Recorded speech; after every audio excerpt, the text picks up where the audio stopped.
Hello and welcome back. आज हम पढ़ने वाले हैं चाचा चौधरी का कॉमिक्स शहर में शेर, जिसमें कई छोटी छोटी कहानियां हैं। तो without wasting any further time let's get started. पहली कहानी, शहर में शेर।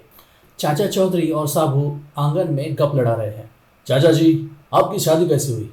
मैं और बिन्नी एक रेस्टोरेंट में मिले और हम शादी करने के लिए राजी हो गए। अब मैं किसी और को इल्ज़ाम क्यों दूँ?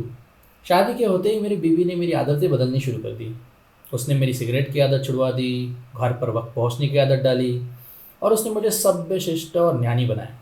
यही नहीं, उसने मुझे फाइन आर्ट्स, क्लासिकल संगीत, ड्रामा की प्रशंसा करना और शेयर मार्केट में इन्वेस्ट करना भी सिखाया। इतना सब होने के बाद मैं परफेक्ट मर्द इंसान बन गया। आप में इतना परिवर्तन करने के बाद चाची जी तो बहुत खुश हुई होगी। अरे कहाँ, उसमें इन्फीरियरिटी कॉम्प्लेक्स आ गया, क्योंकि वो जहाँ थी वहीं रह गई। फिर दोनों शहर में सैर सपाटा मारने निकल पड़ते हैं। याद रखो साबू, मुसीबत और ग्राहक कभी भी आ सकते हैं। बचो बचो। हैं? ये शोर कैसा? भागो भागो, कोई मेरे बच्चे को बचाओ। लगता है वो शेर सर्कस से छूट के आया है। साबू, उस बच्चे को बचाओ। मैं उसे पीछे ढकेलने में कामयाब हुआ। ये जानवर के पंजे प्लेट जैसे तेज है। उसने मुझे कई जगह जख्मी कर दिया। अगर उसकी पूंछें मेरी हाथ में आ जाए तो मैं उसे मात दे सकता हूँ। फाइनली उसे पकड़ने में मैं कामयाब हुआ। साबू, उसे फिरकी की तरह घुमा दो। साबू शेर को गोल गोल घुमाता है और फिर छोड़ देता है। जाओ, खुश रहो। और शेर सीधा सर्कस के पिंजरे में जाके गिरता है। तभी वहां सर्कस का वॉचमैन आता है। हमारा एक शेर छूट गया है, कहीं वो इधर तो नहीं आया? वो जहां से आया था वहीं पहुंच गया है। दूसरी कहानी, अमूल्य बिल्ली। चाचा चौधरी अपने घर के आंगन में बैठकर न्यूज़पेपर पढ़ रहे हैं। स्कैम, मर्डर, डकैती, अगवा, सारा न्यूज़पेपर ऐसी खबरों से भरा है। पता नहीं ये दुनिया कहाँ जा रही है। तभी वहां गोली चलने की आवाज़ आती है। ओह बिन्नी, क्या तुमने कुछ कहा? नहीं, वो बंदूक की आवाज थी। हमारा रॉकेट कहाँ है? मुझे उसकी फिक्र हो रही है। गोली चलने की आवाज़ तो इधर से ही आई थी। रॉकेट? तुम इतनी दहशत में क्यों हो? मेरे रास्ते से हट जाओ। अर्र, बेजुबान जानवर को क्यों मारना चाहते हो? शहर में आवारा कुत्ते बहुत ज्यादा हो गए हैं। म्युनिसिपल कॉरपोरेशन ने जिंदा या मुर्दा कुत्ता लाने पर 500 रुपए का इनाम रखा है। अरे हाँ भाई, लेकिन वो आवारा नहीं है, वो मेरा पालतू जानवर है।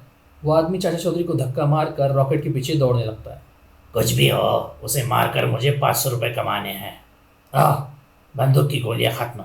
रॉकेट एक घर में घुस जाता है। कोई बात नहीं, मैं तुम्हें इस रस्सी से बांध कर घर ले जाऊंगा। वो आदमी भी रॉकेट के पीछे पीछे घर में घुस जाता है। कुत्ता तो इसी घर के अंदर गया है। आ, आ, आ, तुमने मेरे रॉकेट को परेशान करने की हिम्मत कैसे की? उधर एक गैंगस्टर के अड्डे पे। भवन, जिस मूर्ति की यह तस्वीर है उसे म्यूजियम से उड़ाना है। जरा मुझे दिखाओ। एक मामूली बिल्ली?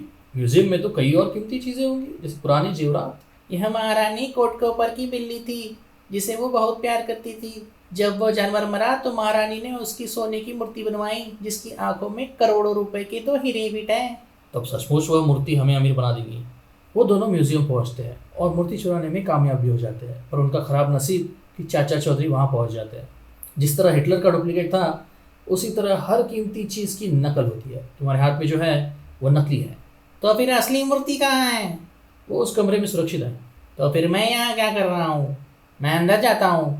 मैं असली मूर्ति लेने आया हूँ। इस कमरे में सिर्फ हम दोनों हैं। लगता है तुम्हें अपनी जान प्यारी नहीं। वो साबू पर गोली चलाता है। छछूंदर, इस म्यूजियम की सिक्योरिटी का जुम्मा हमारे ऊपर है। तीसरी कहानी, बॉल और पहलवान। शंकर, आज छुट्टी है, आओ क्रिकेट खेलें।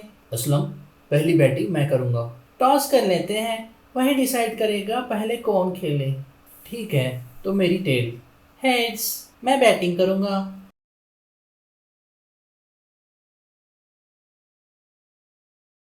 गलती से वो बॉल एक घर में चली जाती है।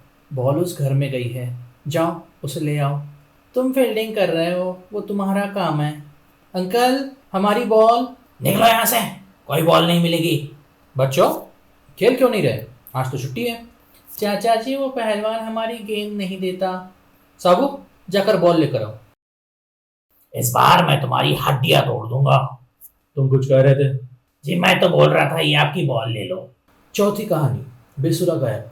दो तीन फाड़ के रुमाल हो गया, रुमाल हो गया, कमाल हो गया, दो तीन फाड़ के कमाल हो गया, उधर चाचा चौधरी और चाची जी गहरी नींद में सोए हुए हैं। तभी शोर से उनकी नींद खुलती है। अरे बाप रे, ये कैसा शोर है? पास वाला मकान पॉप पापा नाम के एक पॉप गायक ने खरीद लिया है और रियाज कर रहा है। तो जाओ रोको उसे। मैं गई थी, उसके गार्ड ने बाहर से ही भगा दिया। ये बेसुरे के पास इतना पैसा कहाँ से आ गया बे? वो हर महीने विदेश शो करने जाता है। कल ही एक हफ्ते के लिए मेक्सिको जा रहा है। चलो सोने की कोशिश करो। मेक्सिको शो में धोती फाड़ के कमाल हो गया, रुमाल हो गया, रुमाल हो गया, धोती फाड़ के रुमाल हो गया, कमाल हो गया, रुमाल हो गया। एक हफ्ते बाद रॉकेट, चलो एयरपोर्ट चलते हैं। पॉप पापा 7 दिन के बाद लौटता है। पॉप पापा कैसे हो? I am all right. तुम भारतीय संगीत की विदेशों में धूम मचा रहे हो। मुझे खुशी है, मैं एक महान गायक का पड़ोसी हूँ। क्या मुझे एक ऑटोग्राफ मिलेगा? श्योर मिस्टर चौधरी, अब मैं चलता हूँ, फिर मिलेंगे। अरे ज़रा रुको, मुझे तुम्हारी गिटार बजानी है। मिस्टर चौधरी, ये 9 सीखों का काम नहीं है। अरे दो तो सही, मैं सुर लगा लूँगा। नहीं, देखो गिटार मुझे दे दो, नहीं तो मेरा कुत्ता काट लेगा। ठीक है। अरे यार ये बज नहीं रहा, ख़राब हो गया है शायद। रुको इसे खोल कर ठीक करता हूँ। नहीं। चाचा चौधरी गिटार खोलते हैं। कोकेन और ड्रग्स के पैकेट्स? मतलब तुम म्यूज़िक की आड़ में स्मगलिंग कर रहे हो। वहाँ पुलिस आती है और पॉप पापा को डंडे मार कर लेके जाती है।